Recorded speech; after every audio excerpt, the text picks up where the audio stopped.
I'm a museum. Quiet wailing of any building that might have someone who died in it. I don't know. Who died in it anyway is my A paranormal trivia improv show. Yeah. It's great. Everything's doing fine. Stop asking me how everything's doing, Mom. Everything's doing pretty good. Hello for everybody who might have been directed here by the Mystic Museum. Welcome to Allie Meekley. This is a podcast. Covers Allie history. For everyone who is directed here by us, hi, Greg's mom. How's everything with you? How's Greg doing? This is our field trip episode where we got to talk to a few of the people from the Bearded Lady Mystic Museum in Burbank. Yeah. Spoiler alert, it's in Burbank. And we talked to people, spoiler alert. And it's on Magnolia Avenue, spoiler alert. Magnolia, the name of a very famous Paul Thomas Anderson movie. Magnolia, a flower. A flower, big flower.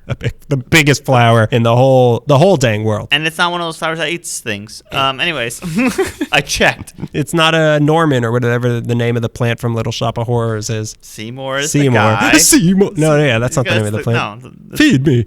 His name's Feed Me. Okay, so... My name's Feed Me. I'm a dentist, played by Steve Martin. Two wild and crazy dentists.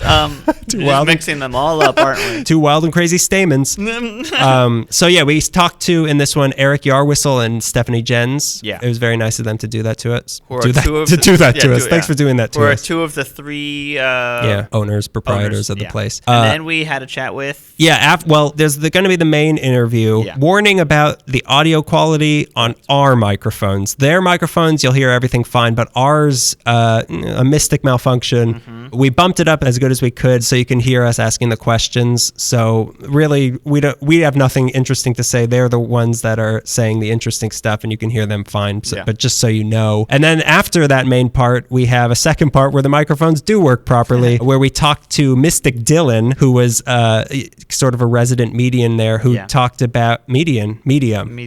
He talked about his experience with a haunted lamb that they have on display. We keep referring to, Yeah, it's great. And we'll post a picture of, he did sort of an automatic writing thing, and we'll post pictures of the lamb and all that. So stay tuned after the main interview for Lamb Talk. In terms of how you can find the Mystic Museum on social media and stuff like that. You can find them on Instagram at the Mystic Museum, one word. They're on Twitter, beardedlady_vin, VIN. You can find them on Facebook, Bearded Ladies Mystic Museum, and they are having that shining thing they're talking about. Opens up on the 24th of February. Starts at 8 p.m. It seems to be like it's going to be a big party. I went for the Twilight Zone one, and it was a lot of fun. They have like drinks and stuff. There's going to be a DJ. It's $10 to get into that, but they'll have it open for the duration of the show. But you have to pay to get into the museum. I believe it's like $5 to get in. What are you asking me? You do Allie history. I just figured you know a couple things. I know admission prices to everything. Yeah, you do. I just know which places give discounts with a student ID that is expired. Not Baja Fresh. We'll tell you that tonight. They do it. They just know that I'm doing something wrong. They tell you this is the last time you're going to do it. And you're like, that's what you said in 2012. When I was not a student then, but less of a student, student. This was a really fun episode to record. No, I'm still talking. Yeah. What? Yeah, no, it was a lot of fun. It was. Yeah, I really liked it. It was one of the most interesting because I had a lot of questions about it. It's weird because we've done like other places that are more tied up more with Allie history, but then we come to a shop in Magnolia. I'm like, tell me what the walls are made of. Like I had so many questions. So I know there were more, but they were a little bit busy and we couldn't bother them too much. It was a busy Saturday. It was. Other than them, you can find us on social media: Instagram, LA_Meekley, Twitter @LA_Meekley, Facebook LA_Meekley, LAmeekley.tumblr.com. It's our main hub. It has all our episodes on it. Hey, leave us a review on iTunes. 5 stars. It's 5 stars, one for each, saint of ghosts that are lamb. Get out of here. No. Ba lamb. Ba hunted lamb. So you can also send us an email if you want to be the subject of one of these field trip episodes. la.meekley@gmail.com is our email address because I didn't want the word lame to appear in our email address, so I separated two things. And you know what? It's made a big mess of everything. Yeah. All of those emails we could have gotten are going to the Lame Meekley. And they're really good, and they deserve all our praise. Yeah, I think that's all we have to say. We're not giving you a catchphrase, so I'm just going to do a lot of push-ups instead. Here we go. So listen to our interview, our field trip at the Bearded Lady Mystic Museum. Stay tuned afterwards for a little talk with a Mystic Dylan. Yeah, God bless America. God bless ghosts. And God haunt America. God haunt America. May God haunt us, everyone. Make America haunted again. All right. Enjoy. Bye. Bye.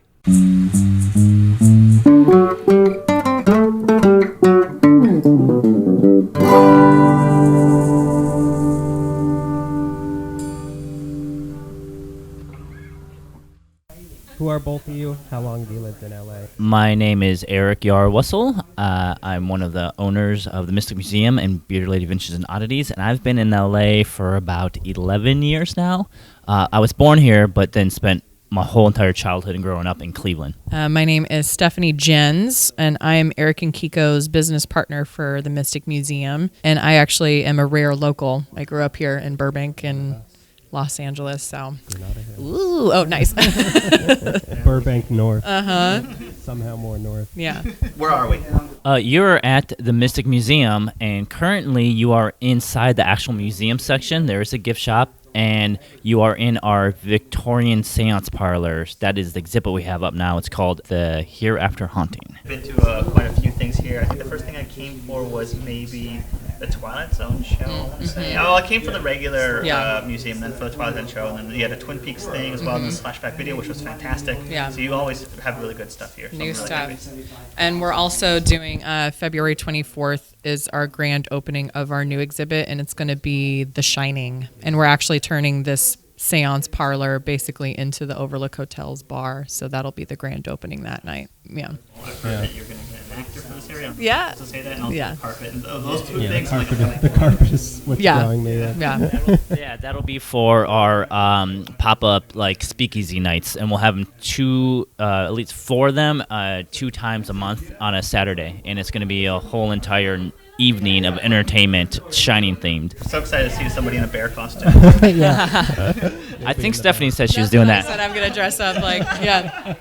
I'm going to be a dead twin. Yeah. You kind of addressed it already, but like, what do you guys do here, and what is like the day-to-day sort of like for you guys? First and foremost, the museum kind of came about from Erick and Kiko owning the oddity store and so many people being in awe of like the collection of items that they have for sale.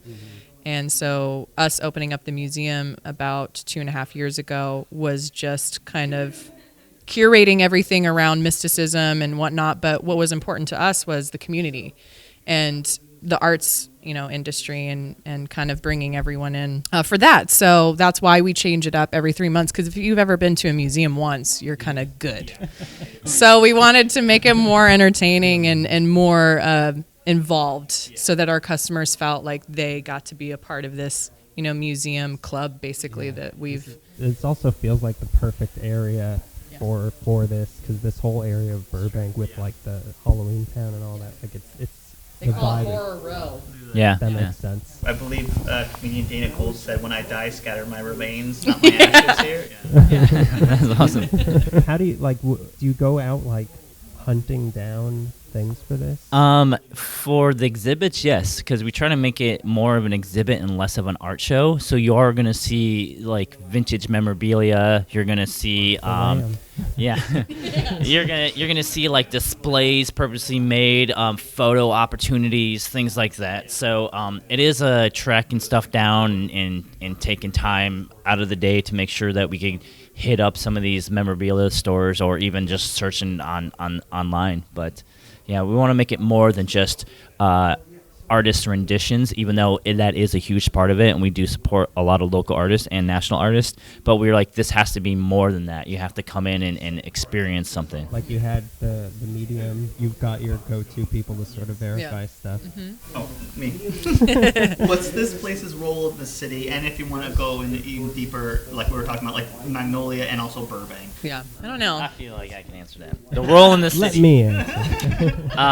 I will say the start of the Oddity Shop was also one of the starts of creating this horror row that started here. There was a few stores that are already here. There was some like Dark Delicacies, which I highly respect. But we kind of helped, kind of build the community of all these other stores, like-minded stores. So between us, Creature Features, Blast from the Past, Hyena Art Gallery, Dark Delicacies, and all these other stores, and now a new comic book store that's in our old location, Black Cat. We definitely made it a community and made it we brought tourism into this this city, a lot of like out of country tours them, and we got people who normally wouldn't go over the hill and roll their eyes that lived in Hollywood now spend their Saturdays here. So we definitely made it a community. Free parking. Enough said.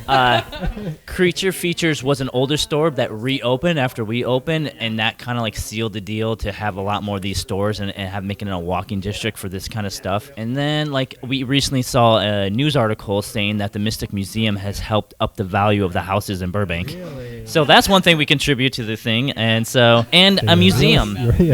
Your real estate agent. Like also. it's I kind of expected more people from the city kind of be involving or want to be involved, because we literally brought a legit museum to Magnolia Park in Burbank, and it's bringing a lot of people. So it's kind of hard when you're trying to do events and you're fighting with the city to make sure you could get your permits, and you're like, wait, you should continue. Let's make this city bigger and better and bring more people in. Let's help small businesses. Yeah. This whole area right here is about small businesses. I can think of a lot. It's a lot of dress shops. It's a lot of antique stuff. It's a lot of horror stuff. It's really great. Well, it's exactly like you were saying. Like on a Saturday, it's like, what do you want to do? You could spend the whole day in this part of Burbank. Good job. So, what would you say is the most important thing that you guys have here? I mean, I think we all individually have like our favorite items, but there is a very large picture called the Lady Leona, and it's a 1930s psychic medium poster. I guess for personal reason, I love that picture because I had a reading done by a medium like 5 years ago through Erick and Kiko, and she told me a woman, 1920s hair with pearls all the way like down the front of her. Something having to do with that image, you need to go into business with another female, if not someone else. And I completely forgot about that reading, like went over my head. I was like, okay, yeah, sure, lady. And then Erick and Kiko actually unveiled this photo and had it framed. And right in that moment, I got like chills. I was like, oh, this is the photo.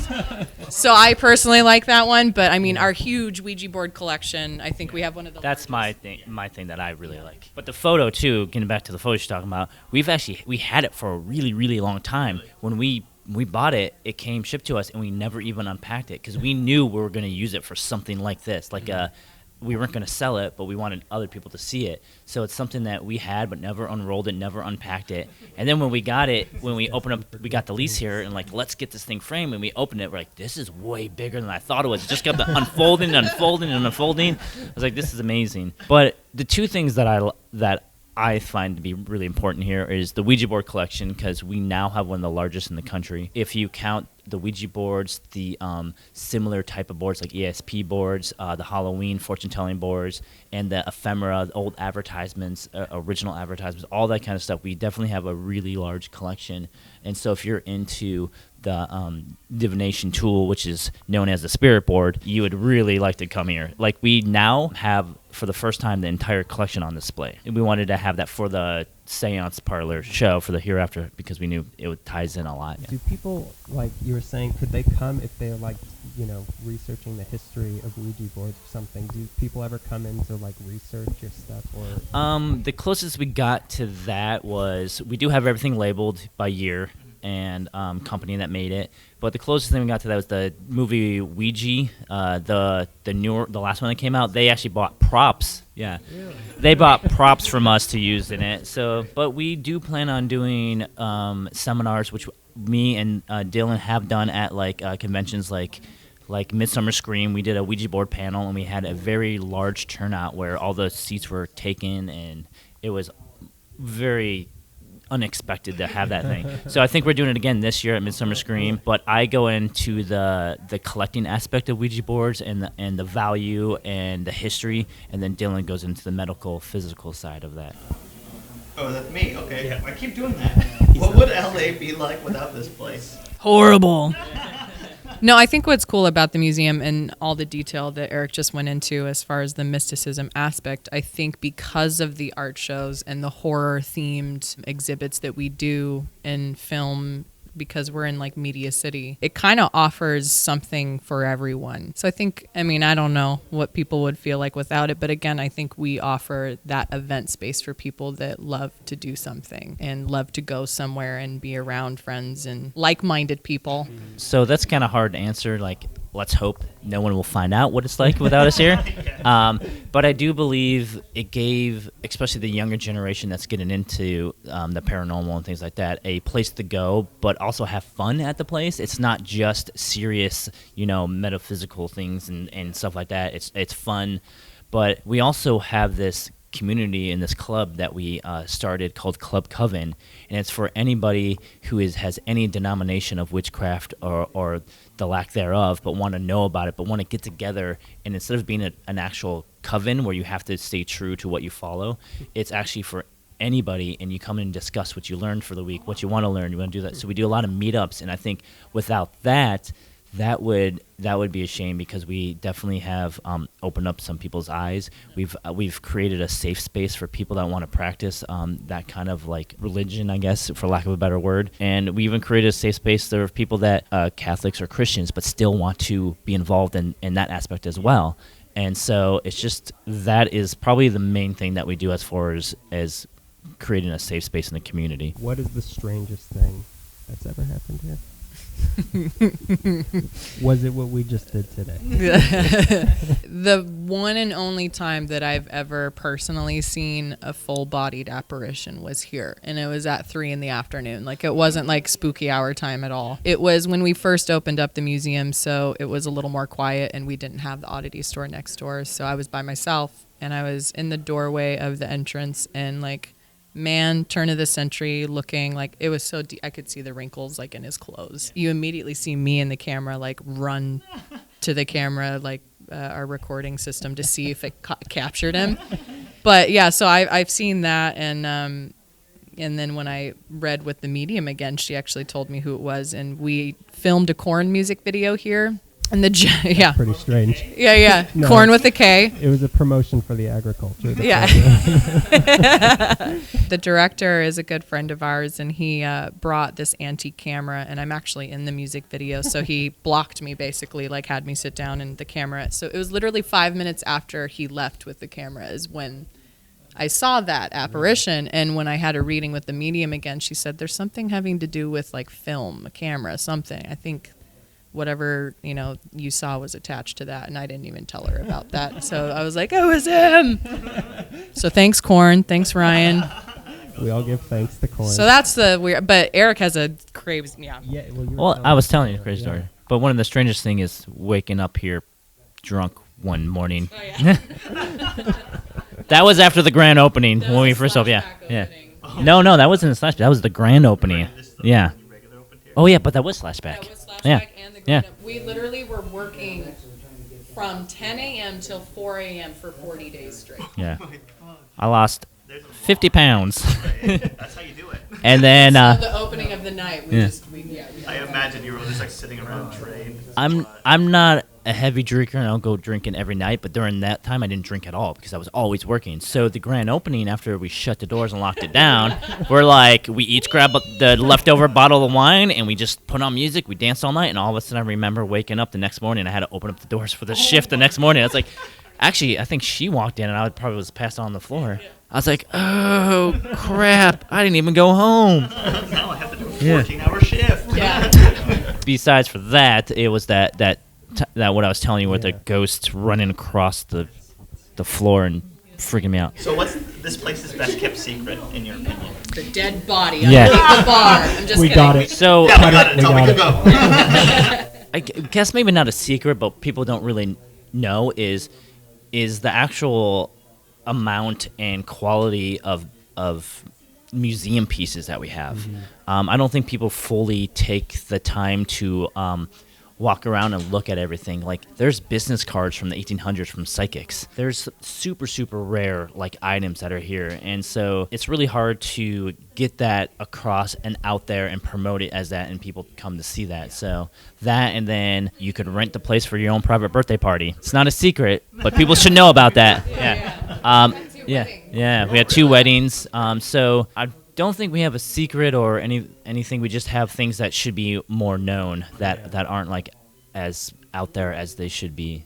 You get a lot of foot traffic just being on the streets of people walking in, but also it's a space where I'm like, oh, they're having another great thing there. Like it manages to be both things. Yeah, we have an event tonight too. We have a reading, book reading, and then we have a magic show. So there's a secret. Yeah. The magic secret. So We do secret movie screenings. Yeah. We just can't say what they are, but Yeah. we do movie screenings here all the time. I came for Night of the Living Dead, and it was a lot. Nice, yeah. that one you can say because it's not copyright. Yeah. That's copyright symbol, but that's And we did it Yeah. on Easter, which was awesome. That's right. I remember having to leave my family's party. I'm like, I gotta go. I gotta go, bye guys. We got the original zombies. Yeah. Best time to come here. We are actually open 7 days a week. 11 to 7 is our hours. Best day is probably honestly during the week because you get kind of a more intimate vibe while you're here. Saturdays are a little hairy sometimes, but I mean, any day's good for us. We're here. Please come. Yeah. You answered this already, but I'm asking again. Where should you park if you come here? There is free parking everywhere. It's all residential. There's street parking, and none of it's metered. So we've actually been fighting for it to not be metered. Good job. Thank you very much. Yeah. I appreciate that. Yeah. Well, and that's the thing. When I don't think the city understands, or even the residents understand, is the reason why their houses are so valuable is because of the shopping districts. And the reason why Melrose and Ventura's shopping district has went downhill is because people don't want to go out there and look for parking. You have to drive there, then you have to find the parking, then you have to pay for the parking, then you got to check on your parking all the time. It's like, let's just go to Burbank. So let's not put metered parking in or restrictions because then no one will come to Burbank. Yeah. Melrose and Hollywood have those like 4 signs, and then at the end of it, you're like, well, I can't park here, and they're there anyways. So it doesn't matter. There's too much reading. I'm over it. I was there on Martin Luther King Day, and I was still like they don't enforce the signs, but I was still paranoid. Like one of these probably says even on Martin Luther King Day. Right. Yeah. You're all major holidays, or I don't know if Yeah. this is major. Is I it know. minor holiday? How racist is Melrose? Yeah. I don't know. So best place to eat around here. Come visit. Everyone's obsessed with Porto's. Porto's is the large restaurant, Cuban restaurant at the end. That's the best place, though. Go on. I mean, I love it, but what do you? Favorite place? I don't have a favorite. Like, there's not a lot of. There's Tin Horn Flats, which is a bar, and then Tony's Darts Away. Better than Porto's is Pinocchio's. Pinocchio's is so good. Oh my God. And I used to be a professional Italian chef for a very long time. And that I have no complaints. I can't judge the food. I go, it's like home cooked Italian food. And then the new place, there's a poke place, all about poke, and that's my new thing because it's also a little bit healthy, and I'm trying to be healthy. So when I don't feel like being healthy, then I go to Pinocchio's. And there's it's actually rated the best pizza one of the best pizzas in LA is Tony's, which is right next door. I've always wanted to go to Pinocchio's, and I never. If I'm being completely honest, like Donut Hut is my favorite. I don't think I've been to Donut. How do you? I'm obsessed with donuts, and it's like right up the street. They make them fresh. They're 24 hours. Wait, is it Magnolia. the one that has the sign of like all that's missing is you or something? Is that, I don't know. Yeah. I don't know. She doesn't know things you make up. that was a cult I joined. Well, that's all of our questions. Yay! Thanks. Yeah. Thanks Oh, of for- course, our thanks for pleasure. taking the time. Get the hell out. No, actually, no, stay here. I don't want to be alone. right. Check. It's working theoretically. So I want to know it. I want to know about this lamb. I want to know Is that how you everything wanna that intro happened. it? So you want to know about the haunted lamb? Which we'll have pictures up on our feed. All right, cool, awesome. Basically, before we even had the Mystic Museum opened, we specialized in buying and selling haunted items. So people kind of know us around town for doing that kind of stuff. And just recently, about a week ago, this girl comes in with this lamb. She says, a friend of mine has this. She believes it's haunted. It creeps me out. I'm scared of it. I don't want to just throw it away just in case bad juju happens. Yeah. Would you guys be interested in purchase this off me? And we're like, yep. That's what we do. Lucky enough, our resident psychic medium, Mr. Dylan, say hi. Hi. Hello. He happened to be there doing readings that day, and he says, let's do a investigation on it. Ooh. Or what would you call it that we did on it? An investigation. Okay. We'll take it. Or somewhat seance-y mediumship investigation rather Okay. than a ghost hunt investigation. Right. And he was doing automatic writing, and Yeah, I'll let I'm him looking at describe his process to do that, how he does that? Yes, and what he please. came up with? So essentially it's kind of two things that were combined in this. One is psychometry, which is the laying of hands. So essentially when you touch something and you pick up psychic imprints. Okay. So with this lamb, not so much haunted in the sense that a spirit resides there, but more haunted in the sense that the girl's energy has been it's been imbued with the girl's energy. So Seems when worse. yeah, so when I was holding the doll, so they pass it to me and they're talking about the doll.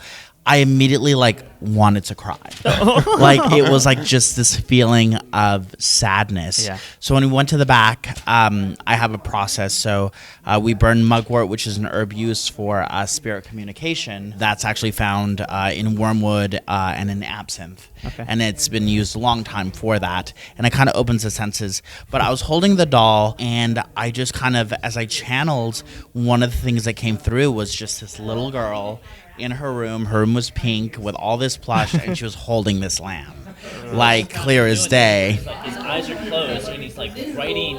His hand just kind of moves, and he's writing with his eyes closed, and it's just he's writing all this stuff down, and it looks really supernatural. Yeah, yeah. And I'm just like, whoa. And we did a live video feed of it when it was happening, and we're like, we gotta capture evidence of this, because that's the one thing when you do buy and sell that kind of stuff. Yeah. It's the evidence. It's the proof. Yeah, they want to see receipts. The proof is in the definitely. seance. The proof is in the seance. So the girl that came through, her name's Jane, and she's either from 1934 or the time of this is 1934. Yeah. But that's kind of what came through. And then I just kept seeing the number 6. And then it's weird because she kind of showed me her apartment, or her building, and it's one of those to me, the outside looked like it was a brownstone in New York. Okay. So with kind of step up, a really small apartment. I kind of got through that it's been passed down by at least 3 different generations, or it's been passed through a family. An older woman, Sarah, came through. But the thing is, what was really interesting is that we ended up doing another haunting for a doll that came through. But when we were doing that, there were 3 girls waiting for that reading to happen, and they were looking at the lamb. They're like, this lamb makes me very sad. And I was like, girl, tell me about it, because the lamb makes me sad. So this lamb is definitely invoked with something traumatic happened. Yeah. And when you feel anyone who looks at it, they get the awe factor of oh, it's so cute. And then the longer I stare this, I'm getting sad. It has sad eyes. Yeah. Well, I would say one of the things that intrigued me right about it, it is a very old vintage stuffed lamb, and off the bat, it's creepy. Yeah. And as the girl's holding it, trying to get me to buy it, the eyeball just falls off and falls on the ground.